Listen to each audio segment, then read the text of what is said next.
Hello दोस्तों, नमस्कार। मैं हूं आपका फ्रेंड गिरीश कुमार।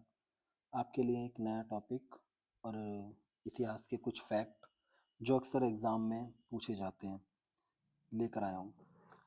तो कृपया अगर पसंद आए तो प्लीज़ सब्सक्राइब करना, अगर ना पसंद आए तो डिसलाइक कर देना। ओके, चलते हैं आगे। हमारा टॉपिक है मौर्य काल के प्रमुख कर। मतलब मौर्य काल में जो जो कर लगते थे, अक्सर ये क्वेश्चन पूछे जाते हैं। ठीक है, कर और संबंधित विषय। ठीक है, इसमें सबसे ज़्यादा इम्पोर्टेंट जो है कर, ये है सीता। सीता क्या था? तो सीता था राज्य के भूमि से प्राप्त होने वाली आय। जो राज्य की भूमि थी उससे जो आय प्राप्त होती थी उसे कहते थे हम सीता। और भाग किसे कहते थे? उपज का हिस्सा, जो हम कृषकों से लेते थे, किसानों से लिया जाता था। ठीक है। और नगद कर, नगद कर क्या होता था? नगद कर को कहते थे हम हिरण्य। ठीक है, हिरण्य। और एक ये बलि, बलि बहुत इंपॉर्टेंट है भाई। बलि में क्या है? ये राजस्व कर था ये अक्सर क्वेश्चन पूछे जाते हैं, इसीलिए बता रहा हूँ। ठीक है। सेतु बंधु, सॉरी, सेतु बंधु में क्या होता है कि सिंचाई प्रबंध के लिए लिए जाने वाला कर, मतलब जो सिंचाई से संबंधित कर लिए जाते थे उसके बारे में है। ठीक है, चलते हैं आगे। तो विष्टि, विष्टि क्या होता था? सॉरी, ध्यान दे लेते हैं। विष्टि, विष्टि क्या होता था? निःशुल्क श्रम और बेगार। ठीक है, बेगारों से लिया जाता था। ठीक है। और आपातकालीन कर क्या होता था? आपातकालीन कर को कहते थे हम प्रणय। ये क्वेश्चन अक्सर पेपर में गए हैं और आगे भी पूछे जाएंगे। ठीक है। और प्रवेश्य, प्रवेश्य को क्या कहते थे? प्रवेश्य क्या था? आयात कर। ठीक है, वो जो कि 20% लिया जाता था। निष्कर्म्यता, निष्कर्म्य, निष्कर्म्य क्या होता था? निर्यात कर। ठीक है। ये तो, ये जितने भी बताए हैं, ये निष्कर्म्य, प्रवेश्य, प्रवण्य है, विष्टि तो अक्सर नहीं पूछा गया है। बलि हो गया, हिरण्य हो गया, और ऊपर जो क्वेश्चन बताए हैं वो सब।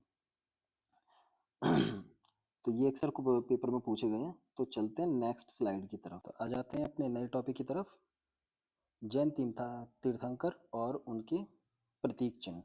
ये तो अक्सर पूछे जाने वाले क्वेश्चंस हैं। ठीक है, देखते हैं।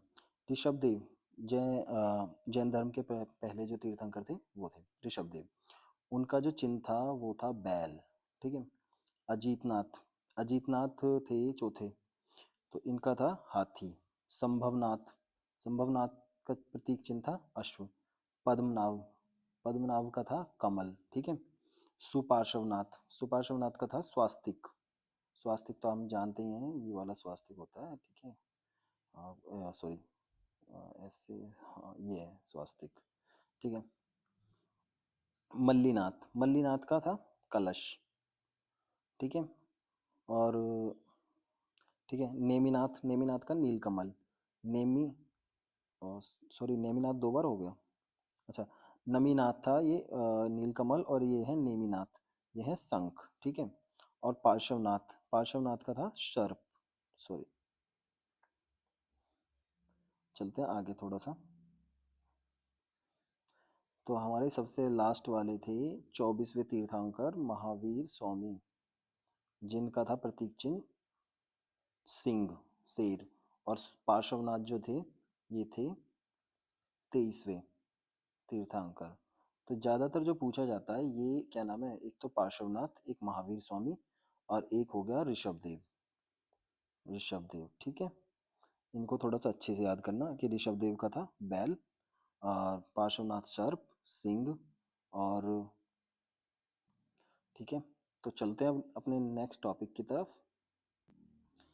ये है मुगल काल का, सॉरी, मध्यकालीन इतिहास के विभाग और संस्थापक सुल्तान। कौन कौन से विभाग किस किस सुल्तान ने बनाए थे, इसके बारे में। ठीक है। दीवाने बंदगान, दीवाने बंदगान फिरोज शाह तुगलक ने बनाया था। किसके लिए दीवाने बंदगान था? दासों के लिए। ठीक है। दीवाने अर्ज, दीवाने अर्ज था, दीवाने अर्ज बनवाया था बलबन ने, शुरू किया था। और अर्ज का मतलब सैन्य विभाग। ठीक है। और दीवाने मुस्तखराज अलाउद्दीन खिलजी ने शुरू किया था। और ये कौन सा विभाग था? राजस्व विभाग था। ठीक है। दीवाने अमीर को ही, ये मोहम्मद बिन तुगलक ने शुरू किया था, ये था कृषि विभाग। ठीक है। चलते हैं आगे।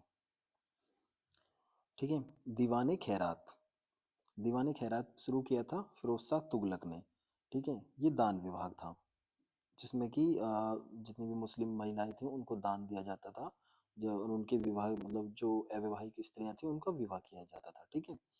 और दीवाने रियासत, दीवानी रियासत अलाउद्दीन खिलजी ने शुरू किया था। ये दीवानी रियासत काफ़ी इंपॉर्टेंट है, मतलब इंपॉर्टेंट ये सभी है, इसमें ये वाला ज़्यादा इंपॉर्टेंट है। बाजार नियंत्रण विभाग किसने शुरू की? सबसे पहले जो लेकर आए थे बाजार नियंत्रण की प्रक्रिया, वो अलाउद्दीन खिलजी थे। ठीक है। तो ये दीवानी रियासत अलाउद्दीन खिलजी।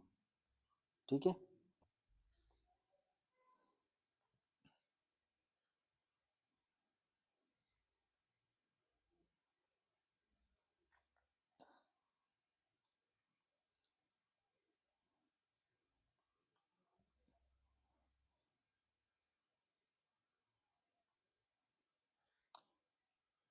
तो अंग्रेज मराठा संघर्ष के अंतर्गत होने वाली प्रमुख संधियाँ। ठीक है। तो इसमें मतलब जो जो अंग्रेजों और मराठाओं के बीच संघर्ष हुआ था, उसके बीच जो संधियाँ हुई थी उनके ईयर पूछे जाते हैं अक्सर, कि संधि हुई तो किस ईयर में हुई थी। तो उसके बारे में ठीक है हम बताते हैं।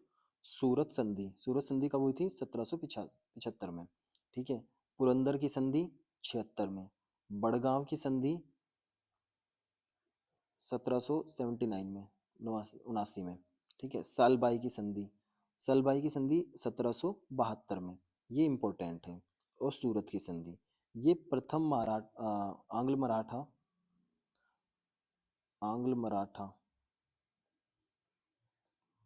मराठा युद्ध फर्स्ट था ये। ठीक है। इसमें ये हुआ था। ठीक है। अब सेकंड बेसिन की संधि, बेसिन की संधि कब हुई थी? 1802 में। ठीक है।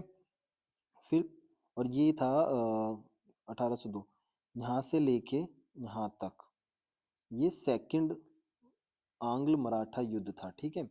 जिसके दौरान यहाँ पर युद्ध हुआ, अंग्रेजों के और मराठों के बीच युद्ध हुआ था। बेसिन की संधि 1802 में, ये किसके किसके बीच हुई थी? एक तो पेशवा और अंग्रेजों के बीच में बेसिन की संधि। ठीक है। देवगांव की संधि 1803 में। सुरजी अर्जन गांव की संधि 1803 में। राजापुरा घाट की संधि 1804 में। ठीक है।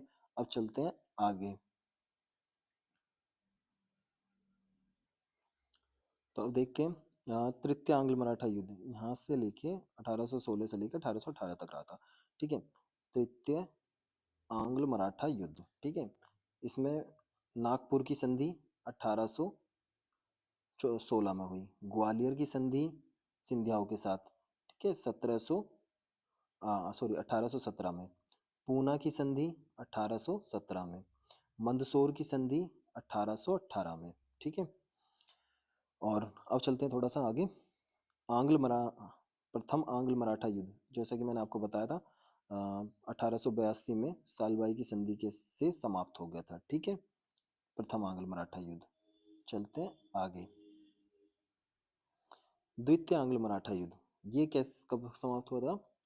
1803 से लेके 1805 तक लड़ा गया था, और 1803 में देवगांव की संधि से समाप्त हो गया था। ठीक है। द्वितीय आंग्ल मराठा युद्ध। ठीक है। और अब चलते हैं आगे।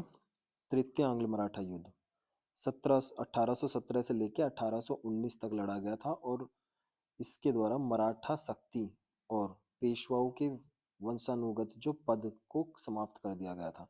जैसे जो पेशवा का जो उसका बेटा, फिर उसका बेटा, ये वंशानुगत जो था इसको समाप्त कर दिया गया था। ठीक है।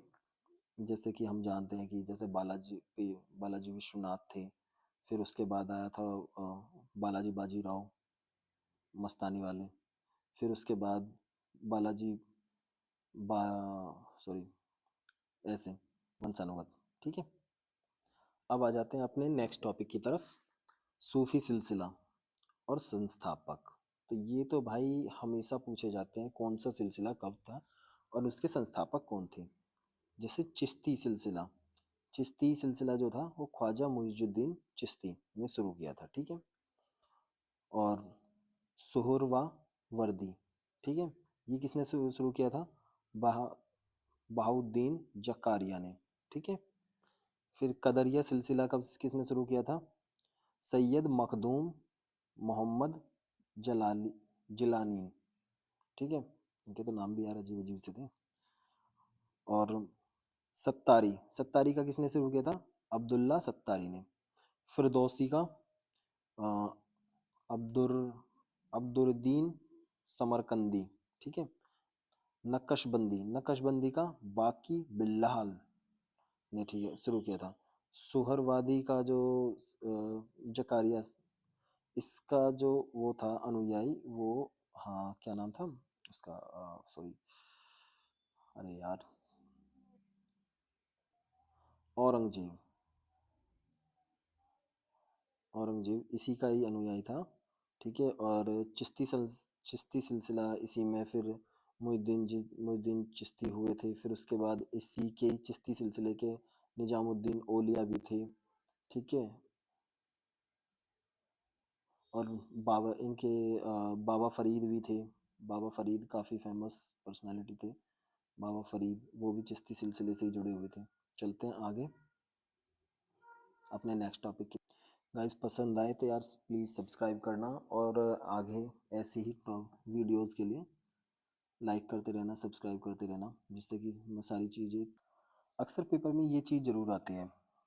एक क्वेश्चन ज़रूर पूछा जाता है, यूपी पीसीएस का पेपर हो, आरओ का पेपर हो, आरओ में तो हर बार पूछा जाता है कि उत्तर मुगल काल शासकों का क्रम, इसके बारे में पूछ लेते हैं, मतलब कौन कौन से शासक थे। तो गाइज थोड़ा मैं स्लो बोलता हूँ, अगर आप 1.5 की स्पीड पर अगर सुनेंगे तो ज़्यादा बेहतर, मतलब वॉइस भी आएगी आपको और सुनने में भी मज़ा आएगा और पढ़ने में भी, और आपकी वीडियो भी जल्दी ख़त्म हो जाएगी। तो प्लीज़ देखते रहिए। देखते हैं हम नेक्स्ट टॉपिक की तरफ। उत्तरकालीन मुगल शासकों का क्रम। ठीक है, बहादुर शाह प्रथम, इसे हम कहते थे साहे बेखबर, इनको किसी बात की खबर ही नहीं थी। ये थे औरंगजेब जी के बेटे।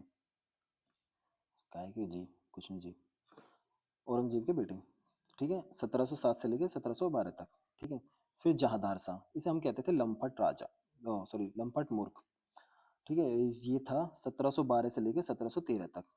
फिर उसके बाद आए फरुखशियर, फरुखशियर घृणित कायर, और इनका टाइम जोन जो था वो 1717 से लेके 1719 तक था। और जो फर्रुखशियर था इसी ने ही अंग्रेजों को बंगाल में क्या नाम है विशेष फरमान दिया था, जिसकी वजह से सुजाउद्दौला को मरना पड़ा था। तो फिर ठीक है, उसके बाद थे रफीक उद दर्राज, इनका 1719 तक ही, ये लिए फरवरी से लेकर जून तक ही निपटा दिए गए। ठीक है, रफ़ीक उद्दौला फिर जून से सितंबर तक रहे थे 1719 में। ठीक है, इनको भी निपटा दिया, इनको भी हटा दिया सर। फिर आए थे मोहम्मद शाह, जिन्हें हम कहते हैं रंगीला बादशाह। नादिर शाह का आक्रमण इसी के टाइम पर हुआ था, कि ये नादिर शाह का आक्रमण कब हुआ था? 1739 में। पूरे दिल्ली में हाहाकार मचा दिया था, नालायक खुद भाग गया। ठीक है, चले आगे बढ़ते हैं। अहमद शाह का टाइम जो था 48 से लेके 54 तक।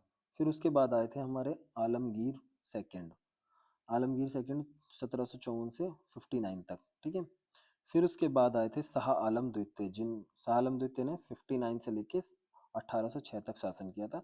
शासन किया, बस पेंशन भोगी थे ये, और इन्होंने ही 1865 में 12 12 अगस्त को इलाहाबाद की संधि की थी। इलाहाबाद की संधि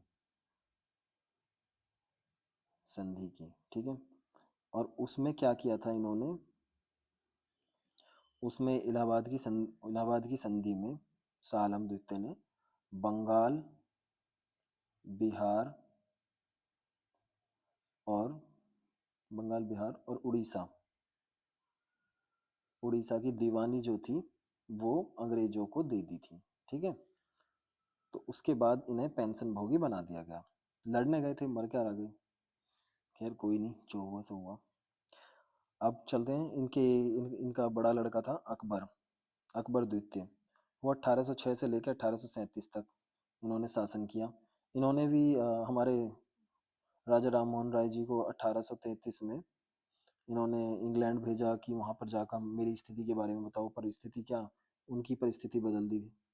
तो विटले विस्टल में जाके उनकी मतलब डेथ हो गई थी राजा राम मोहन राय जी की। तो वो वहाँ पर वहीं पर उनकी समाधि बना दी गई। ठीक है, आगे बढ़। तो अब लास्ट थे हमारे बहादुर शाह जफर, बहादुर शाह सेकंड, जिन्हें हम जफर खां के भी कहते हैं। 1837 से लेके 1858 तक। ठीक है, 1857 की क्रांति जो थी, सॉरी, 1857 की जो क्रांति थी उसमें इन्होंने मतलब इनको लीडर घोषित किया था। कुछ एक दो दिन के लिए लीडर रहे, फिर उसके बाद अंग्रेजों ने आक्रमण कर दिया दिल्ली पर, और ये समाप्त हो गए। इनको मार दिया गया और रंगून भेज दिया गया था। रंगून भेजने के बाद वहाँ पर जेल में डाल दिया और ये मर गए थे। चलो अपने नेक्स्ट टॉपिक की तरफ चलते हैं। तो एक क्वेश्चन है, उत्तर प्रदेश में हड़प्पा के प्रमुख स्थल। ये क्वेश्चन आया था यूपीपीसीएस में, सॉरी, यूपीपीसीएस में ये क्वेश्चन आया था। मंडी, मंडी कहाँ पर है? तो हमने लगा दिया था वो कुछ बाहर का, बट उसका था मुजफ्फरनगर में। ठीक है, मंडी जो हड़प्पा स्थल था वो मुजफ्फरनगर में। बड़गांव हड़प्पा स्थल जो था वो सहारनपुर में है। मानपुरा बुलंदशहर में। आलमगीर सभी जानते हैं मेरठ में है। ठीक है, हुल्लास बहुत इंपॉर्टेंट है यार, सहारनपुर में। सनोली, सनोली बागपत में, सॉरी बागपत में। ठीक है, तो ये टॉपिक मतलब थोड़ा सा अलग है, पढ़ लेना यार जरूर। चांदपुर, चांदपुर बिजनौर में है। ठीक है, एक टॉपिक और है, खिलजी वंश के शासक। मतलब ये क्रम में लगाने के लिए दे देते हैं, तो उसमें हम फिर नहीं लगा पाते तो दिक्कत होती है ज़्यादा, मतलब क्वेश्चन ही बेकार हो जाता है हमारा। तो 1290 में जलालुद्दीन फिरोज खिलजी ने खिलजी वंश की स्थापना की थी। ठीक है, 1296 में अलाउद्दीन खिलजी ने, ये जलालुद्दीन फिरोज खिलजी जो थे इनके अलाउद्दीन के चाचा थे, इन्होंने इन्हें मार दिया था। तो अलाउद्दीन का राज हो गया। ठीक है, और फिर उसके बाद 1316 तक सिहाबुद्दीन उमर शाह इनकी गद्दी पर बैठे। इनका बेटा 1316 में फिर कुतुबुद्दीन मुबारक शाह गद्दी पर बैठे। फिर उसको उनके बाद 1320 में नासिरुद्दीन खुसरो शाह, ये अंतिम शासक थे खिलजी वंश के। ठीक है, चलते हैं नेक्स्ट टॉपिक की तरफ। देखते हैं, एक लास्ट टॉपिक है, भारतीय राष्ट्रीय कांग्रेस के प्रमुख अधिवेशन। ऐसा कोई पेपर नहीं है जिसमें ये क्वेश्चन नहीं आते हों। ठीक है, तो हम देखते हैं इसके बारे में। 1885 में कांग्रेस का अ, स्थापना की गई थी कांग्रेस की, और उसमें ही उस दौरान ही उसका पहला अधिवेशन हुआ था। पहला मतलब पुणे में होने वाला था, पर प्लेग फैलने की वजह से उसे बम्बई में कराया गया। ठीक है, 1885 में कांग्रेस का प्रथम अधिवेशन हुआ। कहाँ पर हुआ था? बॉम्बे में। ठीक है, और इसके जो अध्यक्ष थे व्योमेश चंद्र बनर्जी, ये दो बार अध्यक्ष चुने गए थे, पता है, 1885 में भी और 1892 में भी। जो ये पहला अधिवेशन था, इसमें क्या हुआ था कि 72 प्रतिनिधियों ने ही भाग लिया था। जब 72 प्रतिनिधियों ने भाग लिया था, तो डफरिन था उस टाइम पे वायसराय। तो डफरिन ने कहा था कि ये मतलब अल्पसंख्यक लोगों की संस्था है। ठीक है, और दादा भाई नौरोजी के सुझावों पर इसका सुझाव पर भारतीय राष्ट्रीय कांग्रेस का नाम रखा गया था। भारतीय राष्ट्रीय कांग्रेस नाम रखा गया था इसका, सॉरी। ठीक है, चलते हैं नेक्स्ट आगे। 1886 में दूसरा अधिवेशन हुआ था। ये कहाँ हुआ था? कलकत्ता में। और अध्यक्ष थे दादा भाई नौरोजी। 3 बार अध्यक्ष चुने गए थे यार, बड़ी बात है। 1886 में भी, 1893 में भी, और 1906 में भी। ठीक है, एक चीज़ बताता हूँ मैं आपको। पहला ये था बॉम्बे, बॉम्बे में फर्स्ट। सेकंड हुआ था हमारा कलकत्ता, कलकत्ता में सेकंड। ठीक है, थर्ड हुआ था मद्रास में, ये है मद्रास। थोड़ा पिक्चराइज कर लोगे ना तो अच्छे से मतलब याद हो जाएगा। अब चौथा है इलाहाबाद, ठीक है, ये है fourth. First, second, third, fourth. अब ये भूलोगे नहीं कि पहले दूसरे तीसरे कहाँ पर हुए थे, ठीक है। अब चलते हैं आगे। अब 1887 का कांग्रेस अधिवेशन, तो 1887 का कांग्रेस अधिवेशन, ठीक है, ये कहाँ पर हुआ था? मद्रास में, जो जो कि मैंने अभी बताया था। इसके अध्यक्ष थे बदरुद्दीन तैयब जी, और ये कांग्रेस के पहले मुस्लिम अध्यक्ष थे, ठीक है। तो ये सारे जितने भी मैं कांग्रेस अधिवेशन बताऊंगा, ये सब इम्पोर्टेंट अधिवेशन है, और इनका अगर रट्टा मार के जाते हो तो यार इजीली, मैं वैसे तो मैं समझाने की कोशिश कर रहा हूँ आपको, तो अच्छे से यार याद करो। 1888 का कांग्रेस अधिवेशन, ठीक है, इसका इस्लाम इस्लाम सॉरी इलाहाबाद में हुआ था। 1888 का कांग्रेस अधिवेशन, इसके अध्यक्ष कौन थे? George Yule. जैसे कि मैंने अभी बताया था आपको, फर्स्ट, सेकंड, थर्ड, मद्रास में फोर्थ, तो ये पहले प्रथम अंग्रेजी अध्यक्ष थे, ठीक है। अब देखते हैं अगला, 1896 का कांग्रेस अधिवेशन, ये कहाँ पर हुआ था? कलकत्ता में, ठीक है। रहीमतुल्ला सयानी, ठीक है। इस अधिवेशन में राष्ट्रीय गीत वंदे मातरम को पहली बार गाया गया था, ठीक है। वंदे मातरम को पहली बार कब गाया गया था? 1896 में, कलकत्ता। उस टाइम और अध्यक्ष कौन थे? रहीमतुल्ला, ठीक है। 1905 का कांग्रेस अधिवेशन, ये तो हम सब जानते हैं, स्वदेशी आंदोलन चल रहा था भाई, स्वदेशी आंदोलन चल रहा था, उसी दौरान ये कांग्रेस अधिवेशन हुआ था, ठीक है। कहाँ पर हुआ था? वाराणसी। वाह, क्या नगरी है, इसका तो जवाब ही नहीं। और अध्यक्ष थे गोपाल कृष्ण गोखले, और ये स्वदेशी आंदोलन का समर्थन किया था इन्होंने, ठीक है। चलते हैं आगे। तो 1906 का कांग्रेस अधिवेशन, ये कहाँ पर हुआ? कलकत्ता में। अध्यक्ष थे दादा भाई नौरोजी, और अधिवेशन की खास बात क्या थी? पहली बार स्वराज शब्द का यूज किया गया था। तो अगर पूछ लिया जाए कि पहली बार स्वराज शब्द का यूज किस अधिवेशन में हुआ, तो 1906 के अधिवेशन में। 1907 का अधिवेशन, ये बहुत ज्यादा खतरनाक था। 1907 का अधिवेशन कहाँ हुआ? सूरत में। जैसा सूरत में हुआ था वैसा सूरत इसकी अच्छी है थी नहीं। इसमें रास बिहारी बोस घोष थे अध्यक्ष, और इसी में ही कांग्रेस का विभाजन हो गया था, ठीक है। कांग्रेस का अधिवेशन का विभाजन कब हुआ? 1907 के साथ में। 1911 का कांग्रेस अधिवेशन, ये कहाँ कहाँ हुआ? कलकत्ता में। यार कलकत्ता में बहुत हुए हैं। बिशन नारायण दर, ठीक है, इसके अध्यक्ष थे। और पहली बार जन गण मन, हमारा राष्ट्रीय गीत, जिसे गाया गया था, कब गाया गया? 1911 के अधिवेशन में। ओके, चलते हैं आगे।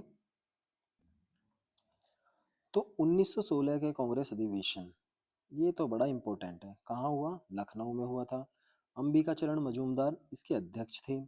और इसमें क्या हुआ था कि पहले तो ये नरम दल और गरम दल कांग्रेस के दोनों जुड़े। फिर उसके बाद कांग्रेस और लीग के बीच लखनऊ पैक्ट हुआ था, ठीक है। इनके बीच में पृथक निर्वाचन स्वीकार कर लिया गया था। इन्होंने अलग सीटों के लिए मतलब डिमांड कर रखी थी मुस्लिम लीग ने, तो उन्होंने बोला कांग्रेस वालों ने कि एक काम करो, आप हमारे साथ ही मिल जाओ, हमारा दोनों का उद्देश्य सेम है, तो इसलिए हम ये मिल गए, ठीक है। तो इसलिए हुआ था। पूना पैक्ट कब हुआ? लखनऊ, 1916 में। चलते हैं आगे। 1917 का अधिवेशन कलकत्ता में हुआ था। अध्यक्ष थी एनी बेसेंट, पर कांग्रेस की प्रथम महिला अध्यक्ष थी ये, ठीक है। और 3 महिलाएं कांग्रेस की अध्यक्ष रह चुकी हैं, बनी थी। कौन कौन थी? 1917 में एनी बेसेंट, 1915 सॉरी 1925 में सरोजनी नायडू, ये प्रथम भारतीय महिला थी। और 1933 में, जिसे हम अक्सर याद नहीं रखते, नलिनी सेन गुप्ता, ये भी थी, ठीक है। ओके, अब चलते हैं आगे। 1919 का कांग्रेस अधिवेशन अमृतसर में हुआ था। मोतीलाल नेहरू जो थे वो अध्यक्ष थे। 2 बार अध्यक्ष चुने गए थे, 1919 में और 1928 में। 1928 में जो था, इन्होंने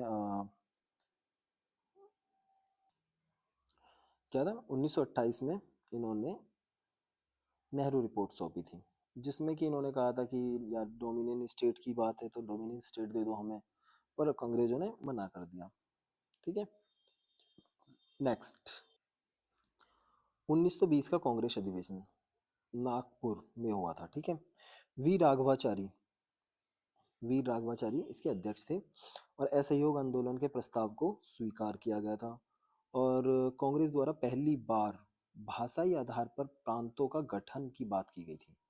तो भाषाई आधार पर पहली बार प्रांतों के गठन की बात की गई थी इसमें 1920 के अधिवेशन में। और 1924 में कांग्रेस का अधिवेशन हुआ था, ये इसके अध्यक्ष थे महात्मा गांधी। मात्र एक बार हुआ, मतलब एक ही बार ये अध्यक्ष चुने गए थे और ये बेलगाम में हुआ था, कर्नाटक। ये पहल मतलब केवल एक ही था जो मतलब सॉरी सॉरी सॉरी, वो दूसरा है।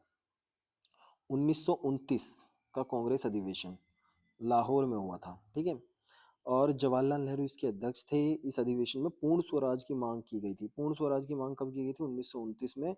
26 जनवरी 1930 को स्वतंत्रता दिवस मनाने का निश्चय किया गया था। ओके, अब 1931 का कांग्रेस अधिवेशन कराची अधिवेशन हुआ था।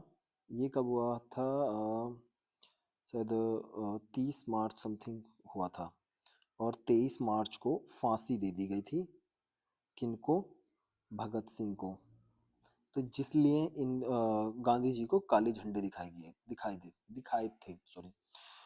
ठीक है, और अध्यक्ष थे हमारे लौह पुरुष वल्लभ भाई पटेल। इस अधिवेशन में मौलिक अधिकारों की से संबंधित प्रस्ताव को पास किया गया था। तो मौलिक अधिकारों से संबंधित प्रस्ताव को पास कब किया गया था? 1931 में। ठीक है, और गांधी जी ने कहा था इसी दौरान, गांधी मर सकते हैं परंतु गांधीवाद नहीं। ये डायलॉग था गांधी जी का। बुड्ढे थे ना, सटिया गए। ज़्यादा सीरियस मत लेना यार, वो सटियाना बस वैसे ही थोड़ा सा तुम्हें याद रहा है इसीलिए बोल रहा हूँ। 1936 का कांग्रेस अधिवेशन ये हुआ था लखनऊ में। ठीक है, और अध्यक्ष थे जवाहरलाल नेहरू। और इसी अधिवेशन में नेहरू ने कहा मैं समाजवादी हूँ। ठीक है, 1937 का कांग्रेस अधिवेशन ये हुआ था फैजपुर में। जवाहरलाल नेहरू इस टाइम भी अध्यक्ष थे। और ये पहली बार कांग्रेस का अधिवेशन कहाँ पर किया गया था? गांव में, किसी गांव में यार अधिवेशन हो रहा है, छोटी बात थोड़ी नहीं है। चलते हैं आगे। आईएनए के अध्यक्ष हमारे सुभाष चंद्र बोस जी 1938 में हरिपुरा गुजरात में हुआ था। और सुभाष चंद्र बोस इसके अध्यक्ष थे और राष्ट्रीय नियोजन समिति का गठन किया था। और इसके अध्यक्ष किसे बनाया था? जवाहरलाल नेहरू को। चलते हैं आगे। 1939 सॉरी, कांग्रेस अधिवेशन कहाँ पर हुआ? त्रिपुरी में, जबलपुर, मध्य प्रदेश। सुभाष चंद्र बोस अध्यक्ष थे। इसी अधिवेशन में गांधी जी ने विवाद होने के कारण सुभाष द्वारा त्यागपत्र दिया जाना, मतलब इसमें गांधी जी और सुभाष चंद्र बोस जी का मतलब विचारों को लेकर विवाद हो गया था, तो उसलिए इसलिए सुभाष चंद्र बोस ने त्याग पत्र दे दिया था। और जब त्याग पत्र दे दिया तो पद खाली हो गया, तो उसके उनके फिर उस पद पर कौन बैठे थे? राजेंद्र प्रसाद। राजेंद्र प्रसाद फिर बाद में अध्यक्ष बने। ठीक है, 1940 का कांग्रेस अधिवेशन ये हुआ था रामगढ़ में। अब्दुल कलाम आजाद, ये 1940 से लेकर 1945 तक 1945 तक अध्यक्ष रहे थे। ठीक है, इसलिए अगले 5 साल तक कोई भी वो नहीं हुआ था अधिवेशन, 1945 तक। ठीक है, ये सबसे लंबे समय तक कांग्रेस के अध्यक्ष रहे थे और सबसे कम उम्र के भी थे, क्योंकि 1923 में भी ये अध्यक्ष रहे थे, सबसे कम उम्र के भी। 1947 का कांग्रेस अधिवेशन कब हुआ था? 1947 में। और अध्यक्ष कौन थे? हमारे जेबी कृपलानी, आज़ादी के समय में। ठीक है, तो गाइज अगर पसंद आए तो यार लाइक कर देना। ये छोटी सी वीडियो है आधे घंटे की, इसमें बहुत सारे इंपॉर्टेंट टॉपिक्स हैं जो अक्सर क्वेश्चन जो पेपर में पूछे जाते हैं, वही मैं सिलेक्टेड चीज़ें आपको दे रहा हूँ। ये हर तरह मतलब सभी पेपरों के लिए इम्पोर्टेंट है, किसी भी पेपर में। और धीरे अभी जल्दी में ही लूसेंट की भी सीरीज़ आने वाली है। जो एमसीक्यू के साथ होगी।